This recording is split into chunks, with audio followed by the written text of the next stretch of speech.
Sa unang posesyon nitong laro mga idol, makikita natin na back to regular programming na itong sina Luka at Jax. Apat na games din po kasi nawala itong si Hayes, kaya ngayon na lang ulit natin nakita to. Then makikita na kagad natin kung paano gumagana ang utak ni Luka sa ganitong mga screenplays pa lang.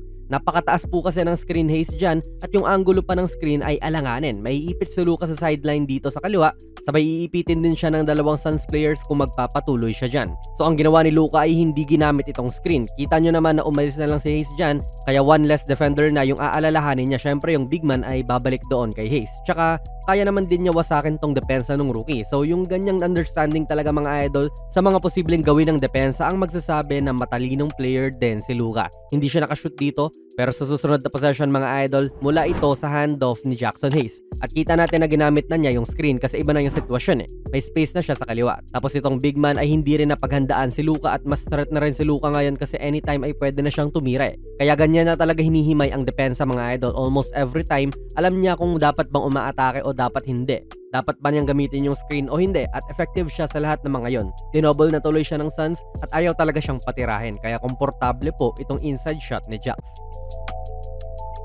And sa buong game po, ganyan winasak ni Luka ang depensa ng Phoenix. Halos paulit-ulit nga lang to eh. Sa sobrang ayaw din kasi nila umiskor to, ganyan siya at dinodouble kapag may screen sa kanya. At sa ganyan nga rin po gumugulo ang depensa ng Phoenix. Kasi nakakawala ngayon si Jax papasok with only Booker na umaalalay dyan sa loob.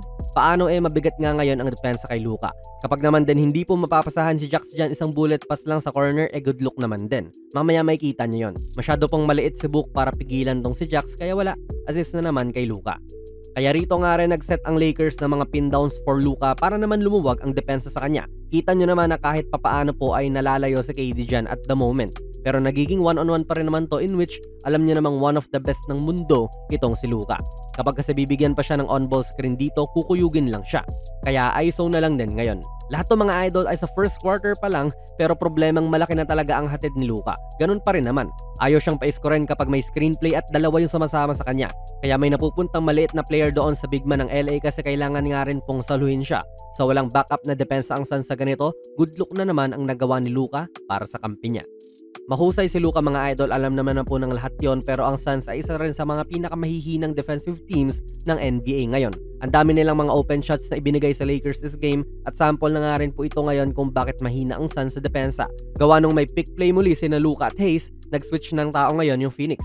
So may mismatch na kay Luka, di ba? Problema na rin kagad yan, pero ang iba pang problema ng Phoenix ay dito kina Hayes. Kasi walang usap-usap at inalisa na lang ni Dan itong si Hayes thinking na dapat doon siya lilipat kay Gabe sa corner. Trabaho dapat ni Booker yon. So kita natin sila na parehas pumunta doon sa corner. Parehas silang umabang sa pasa kay Gabe. Parehas din silang sasalubong doon kay Luka nung papalapit na siya sa loob. At dahil dyan sa kapabayaan nila sa kung sino ang dapat nilang tauhin, kawawa tuloy si Bill gawa nung kailangan niyang i-deal itong si Jax. Tapos si AR ay iniiwanan pa niya. Nasa imposibleng posisyon talaga siya, espadang dalawa yung talim. Sino yung iiwanan dyan, di ba? Kaya nag-work well talaga kay Luka tong mahina nilang depensa. Ang dali niyang nakakapag-decide kasi ang dami niyang options at nagsilipatan din ang mga defenders sa kanya. Literal na ganito lang din po ang nangyari ngayon. Si Godaro ay napunta kay Luka at nakakapag-absorb pa rin siya ng defenders nung pumasok. Then si Bill, too small talaga kay Jax nung nag-rotate na to sa kanya. Pero hindi tulad kanina, committed na talaga tong si Bill dyan sa big man kaya madali na lang din ni Luka mahahanap si AR dito sa corner. Nilagay talaga ni Luka tong Suns sa mahirap na sitwasyon, lalong-lalo na kapag ganitong mga dinodouble or even triple team pa nga siya ngayon.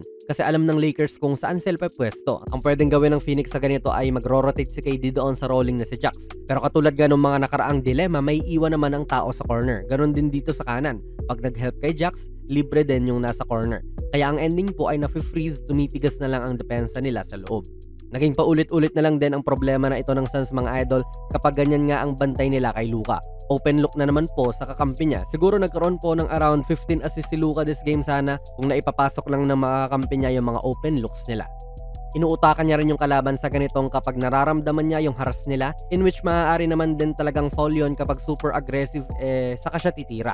Maaari mong sabihin na grifting yun, dinudugasan ang laro pero sinusulit naman din niya yung agresibong depensa ng kalaban sa kanya. Tamang-tama din ang timing niya dyan.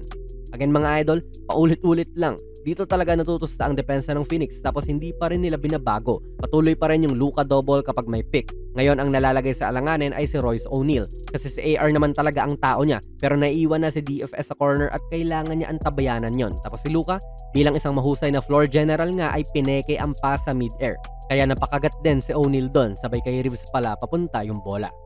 Bale yun mga idol, this game po ay nagtala ng basic na 33 points, 11 rebounds and 8 assists itong si Luka at nasnap na nga rin po ng LA Lakers ang kanilang 4-game losing skid. Mahirap pa rin po ang mga stretch of games nila at may laban ulit sila mamaya kontra naman sa Spurs.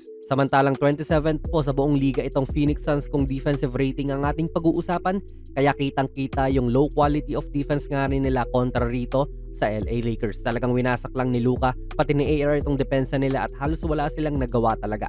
Kaya ano po ang masasabi nyo sa laro ni Luka this game? Ilagay nyo lang po ang inyong mga komento sa ating comment section. Sali na rin kayo ng ating giveaway nung Pasko pa dapat to eh. Kaso nga lang ay hindi pa nare-reach yung ating goal. Hanapin nyo lang yung video natin na may ganitong thumbnail ni Kai Soto. Andun po yung mga mechanics. Kung nagustuhan nyo po ang ating video ay pakipindot na lang idol ng like button. Mag-subscribe ka na rin sa ating channel at ako nga pala si Jonas PB. And as always, hanggang sa muli.